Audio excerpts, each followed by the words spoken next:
Good morning, Internet. Welcome to an oxygen not included spaced out tech tip video on the research reactor.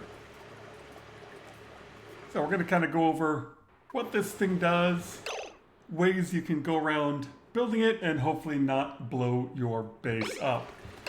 I've got a couple of designs here from a playthrough I just did. So we've got a small one and a big one, kind of show you how we're controlling them, and then we'll build a couple of designs and show you what's going on. So, for those of you who don't know, research reactors, you feed them enriched uranium. They pop out nuclear waste and hot steam. It drops out the center. So if you see, the building is 5 wide and 7 tall. Out of this central, you just saw it drop right there. Out of this central section is where the nuclear waste and steam drop out. If you have a solid tile here, it will drop on the floor. So here, let's do that.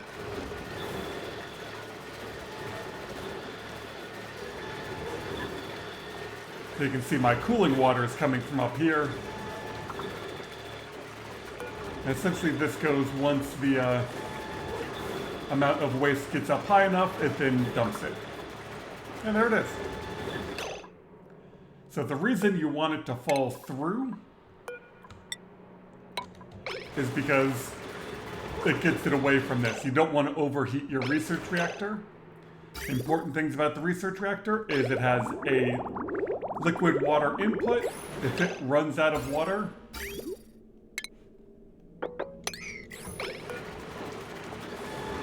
then it will start to overheat, and then you'll get a nuclear meltdown. So you can see the nuclear waste in there is going up, the enriched uranium is going up, and nuclear meltdown.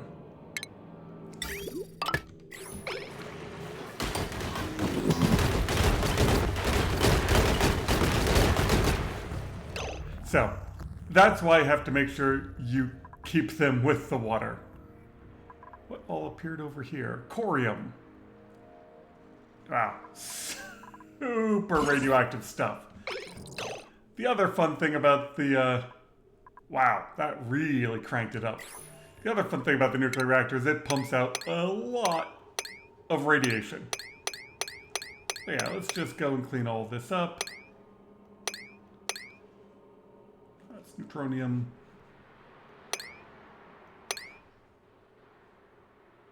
Wow, that stuff just got everywhere. And construct you. Looks like we have another bit of corium right there.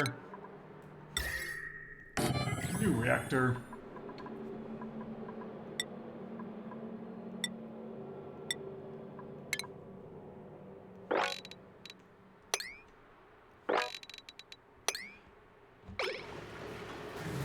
Alright, now I just got a bunch of stuff to fix over here. That's fine.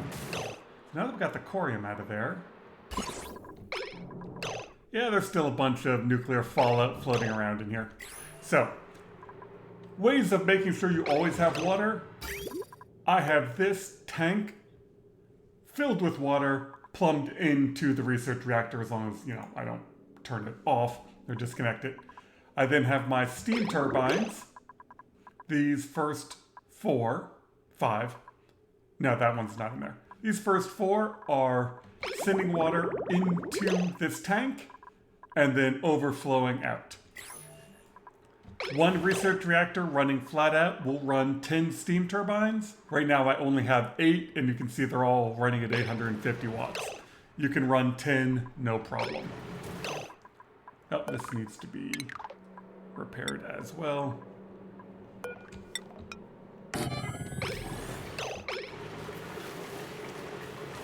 Yeah, just going to fix some stuff. So in this setup, there just happened to be a saltwater geyser. So that is the source of my water in the steam room. And then I'm actually taking excess water out of it. Normally, you just have this be a closed system. Excess water goes into the liquid reservoir. make sure the research reactor always has coolant. So come over here, same idea. I have this liquid reservoir feeding the research reactor. Now in this one, you can see I only have 6 steam turbines, and they are not running flat out. So on this base, I am controlling for temperature because I don't need that much power. So over here, it is flat out. I have all my uranium coming into this auto sweeper. This auto sweeper grabs it and keeps this full. Automation-wise, these do have a fuel delivery control. It doesn't really work because as soon as it delivers, you can see there's 170 kilograms of enriched uranium. And I think it's about 6 kilograms per cycle that one of these will eat. Oh, this got broken. So if you try to do it by fuel delivery, it will fill up with fuel and then it will run for many cycles and you will have no control. So on this base, I just have this saying if the temperature is above 185, turn off the auto sweeper. If this auto sweeper isn't on, then it's not going to deliver fuel. Your dupes will deliver fuel. So I've got this door so the dupes can't get through it, and ladders so that they can't get over to it. So that's how I'm controlling over here. Obviously this one's set to run maximum power. Over here, same idea, only I've got the temperature set to 140. It controls this auto sweeper. It also has a battery sensor. So if I don't have enough power in the base, it also says turn on the auto sweeper. I'm then using some automation. It looks complicated, it really isn't. Basically, I only want one door to be open at a time. This auto sweeper feeds this smart bin. The smart bin only has 3 kilograms of enriched uranium. This timer says, open this door, close that door. So that way this sweeper can only see this bin, it can only deliver 3 kilograms at a time, and it's hooked to the automation. So if this automation is off, and that door opens, nothing happens.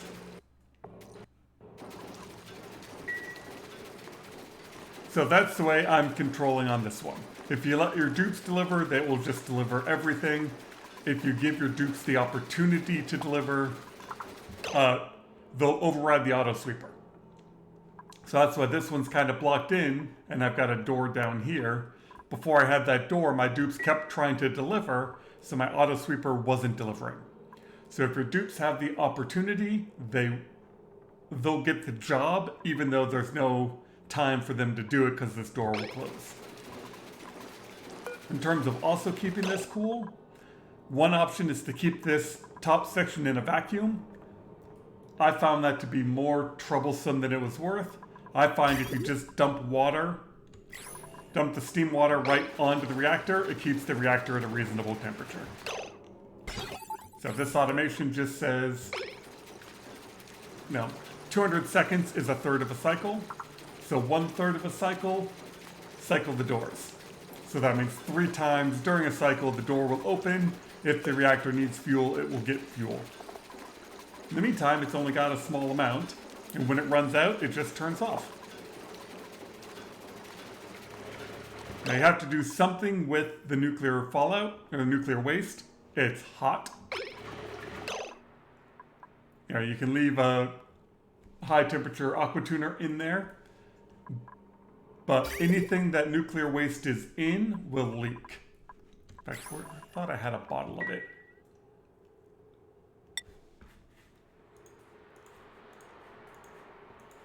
Maybe I had it over here. No, I swept it up. So yeah, if you put nuclear waste into anything, the nuclear waste will slowly fall out of it. So as long as you have a container to put your nuclear waste in, you then get all the radiation out of it. Compressive storage works the best for this. As you can see, the radiation here is 7,200 rads per cycle. And then over here I did a similar thing, and this one's 5,000. And then I've got a bunch of automation set up. Your rad bolt generators you do need to cool. Hold on, gotta do this. And so I've got a little bit of supercoolant there. And then same thing on this base. Supercoolant and a temp shift plate exchanges heat with the nuclear waste. And then as long as you make this out of something that's high temperature enough, it won't melt. So that's kind of the basics. Radiation, they upped the radiation amount a little bit ago, so you definitely want to make sure you have tiles in the way. More tiles are better. Lead tiles are good. You can see the radiation goes from 1,000 to 400. You can see this diagonal through this gold heavy watt plate. And then actually neutronium doesn't block it at all, which is weird. Come over here. See, this is out of uranium right now. And now it's delivering. Bam! You can see how quickly the radiation cranks up. But I like this because this gives you the perfect gradient of seeing how the radiation drops off. So that's one way. If you don't need as much power and you don't want to use as much room, you just have to limit the amount of uranium going in. How do you get uranium? Well, you get it from bees. The beta hives are the best. If you crack them open, they are 1-to-1. So a bee will deliver uranium ore, the beehive will eat it, it gets dumped on the ground, or your dupes come and pull it out. It's the auto harvest, and then you can use auto sweepers to pick it up. The radiation from uranium ore and enriched uranium is not very high. You could also do a uranium centrifuge. The problem with these is they use a lot of power, they produce a lot of heat, and they produce 1/10 the amount of uranium. So if I build, let's make a place for this.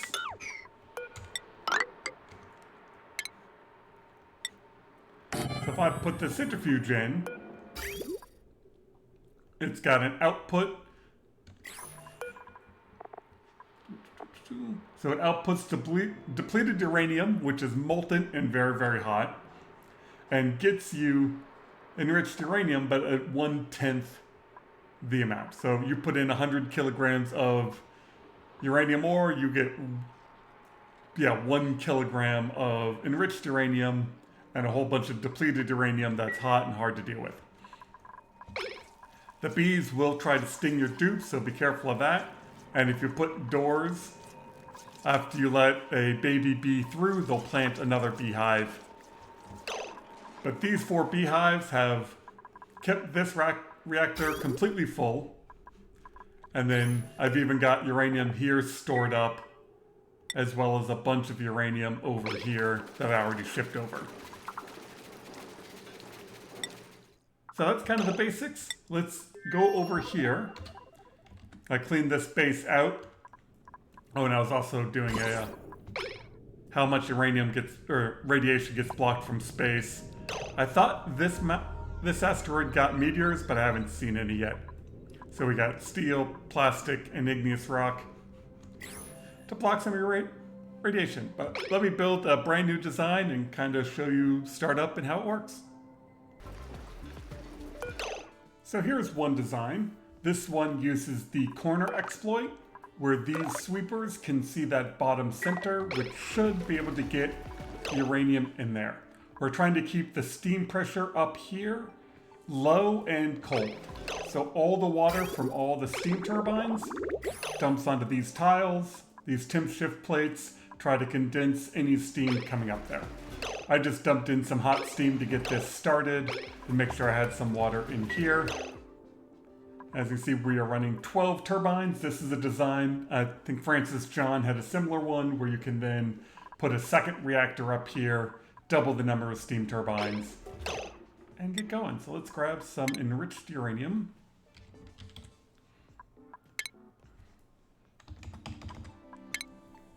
And let's dump some right there. And see, boom, that can deliver. We've got water in this tank. these 5 steam turbines feed that tank, and then any overflow will come down into here.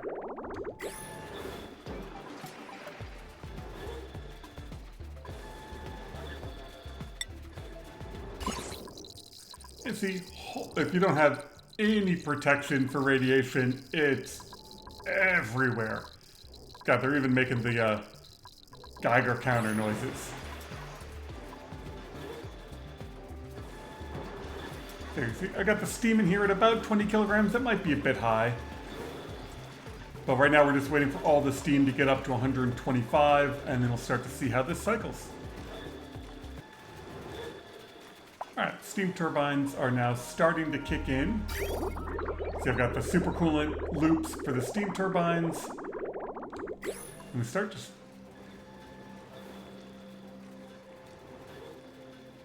Yeah, we'll just keep an eye on the temperature up here, but... Yeah, right now I don't have any batteries in here. You do need a way of getting the power out. I'm using double visco gel. A liquid lock would work. As long as it's a vacuum, you can use, heavy watt plates. And that'll work as well.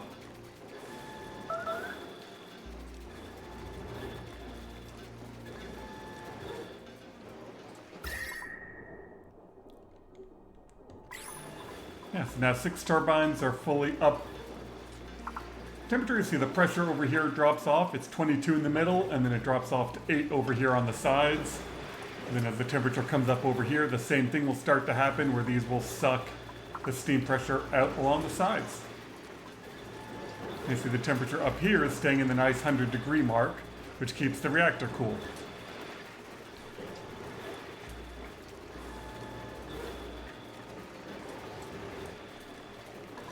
And you can use pumps and other things to try to keep this in a complete vacuum. I find it doesn't really matter as long as you are actively cooling the reactor.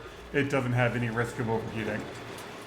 The overall steam pressure in here will come down because we still got to fill this tank.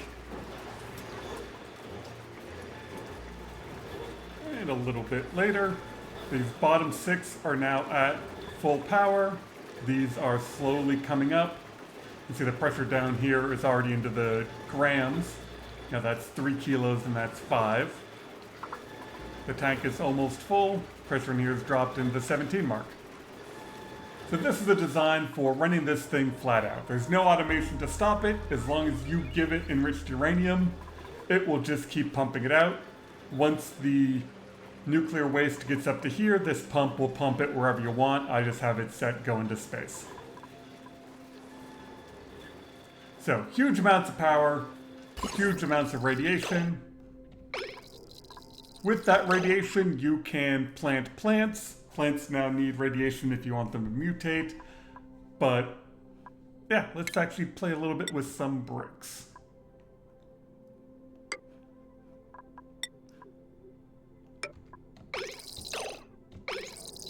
You see that one, we have a granite and igneous rock, slightly different. And then if we do a metal tile made out of lead, you can see this drop off. So if I do another one, you can see lead does a pretty good job of dropping off. I've heard plastic also does a good job, so let's do that. Yeah, look at that. So you just gotta pay attention to what materials you're making stuff out of. I don't think regular metal does very much. No, not really.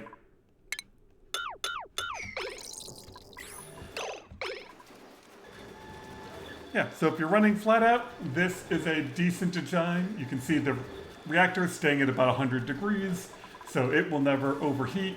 We've got water overflow to make sure it's always got coolant. The rest of the steam turbines recycle into here, and it's all nice and stable. See now, yeah, now our pressure's dropped off on the sides, which is perfect.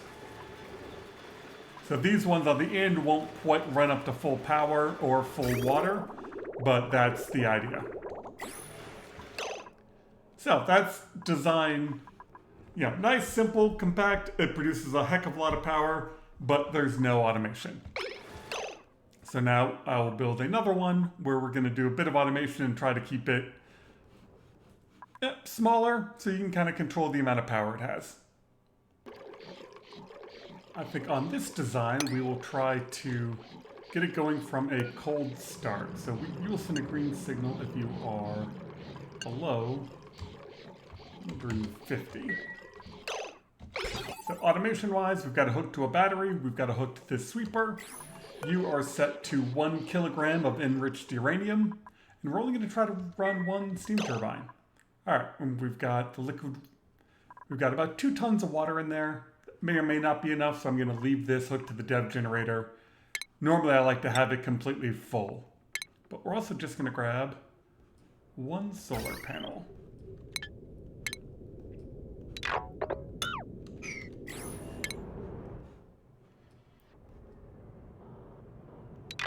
Make sure it doesn't fall into anything. Look, light.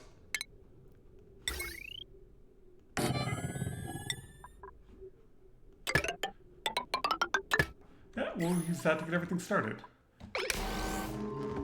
Perfect. Let's give, oop, wrong thing. Let's give this all some enriched uranium.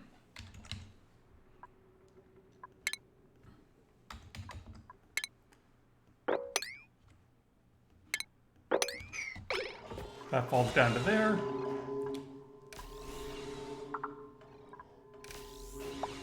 Oh, it's nighttime. All right, we will wait for daytime. All right, so this has now picked up some uranium. Why aren't you shipping?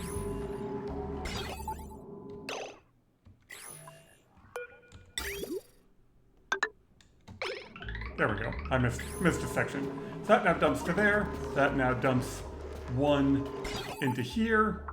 That then turns off this sweeper so it can't even keep going.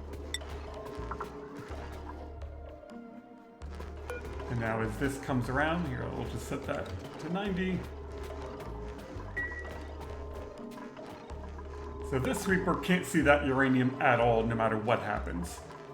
And you can't see the reactor.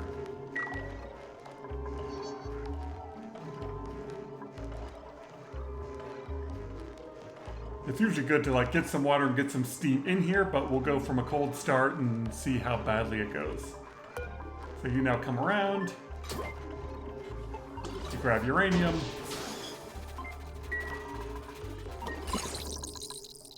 Look at that, huge amounts of radiation. You can see this is then using up that uranium. Boom, it's run out. Even though we haven't gotten up to the 100 kilograms of nuclear waste. So we probably set that to even lower. We'll let it get through this cycle first.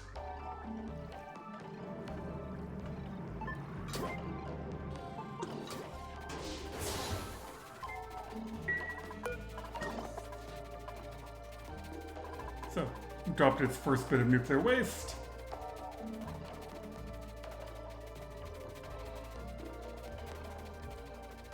You can see it's all nice and in a vacuum in here, but this doesn't overheat. As long as it's got its water coolant. You see, it just ran out and it just popped in. So this is 65 seconds. It takes about 60 seconds to use up 1 kilogram of enriched uranium, so it's 10 kilograms per cycle. I can't remember what I said before. But each time it turns off, the radiation drops off immediately.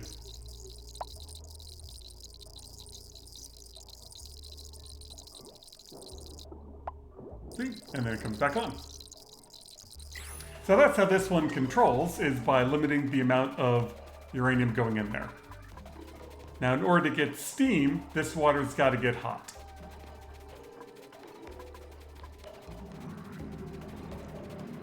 So it's just going to keep doing its thing. You can see the temperatures in here haven't changed at all, other than where the nuclear waste is.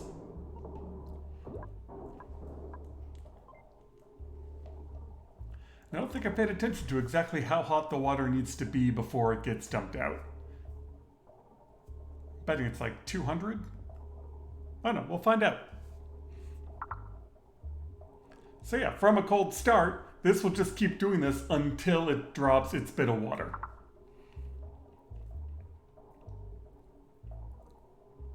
And then I have the output from the steam turbine up here to keep all this cool.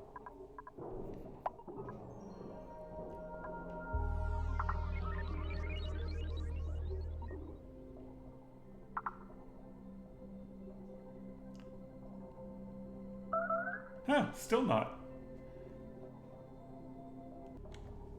All right, we're coming up on a water temp of 250. Still not dumping it. I'm guessing 300 maybe? Yeah, I just keep pausing. We're at 300 and it still hasn't dumped its water. Obviously you want to make everything out of steel and high temperature materials, or you'll run into issues of things overheating.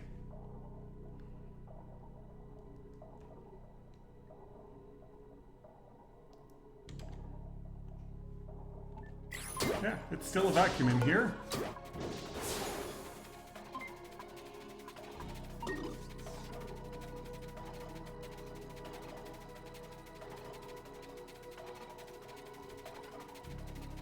Suppose I could go look at the other one to find out how long this is going to take, but...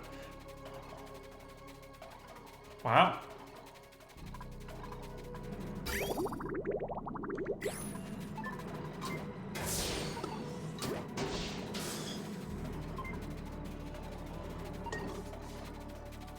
Is it 400? That's much hotter than I thought.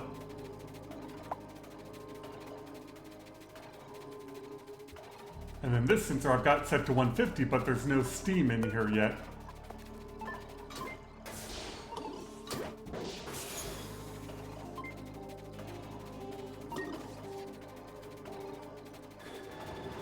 There it goes. So yeah, 400 degrees.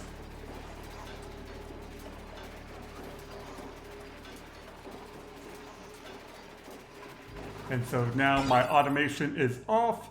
This won't deliver any more uranium until the temperature comes down. Now, because my steam pressure is so low, that could definitely cause me issues of this not being in a gas because everything up here is cold. But no, it came down. It's going to signal it again, and then I also have it hooked to the battery. So yeah, from a cold start, there you go. This will just kind of keep flipping on and off. Now the downside of this one is you don't get the radiation when it's not running. Yeah, that steam pressure and temperature are too low.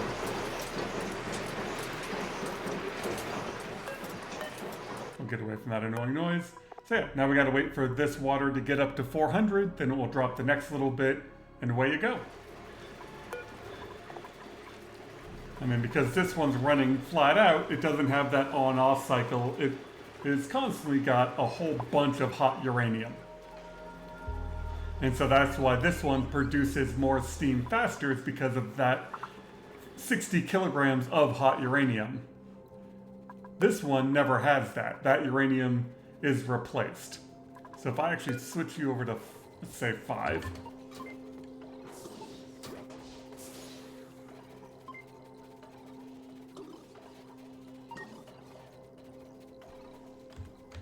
Then we'll switch you back to 1. We'll just show you what happens when I dump 5 kilograms in there.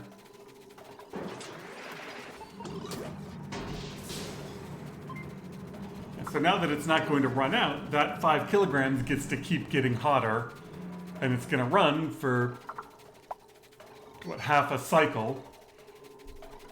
But you can see the temperature of the water now comes up much faster because of all of that hot uranium. So getting it started, you might want to dump in a little bit more. I'll leave that up to you to play around with.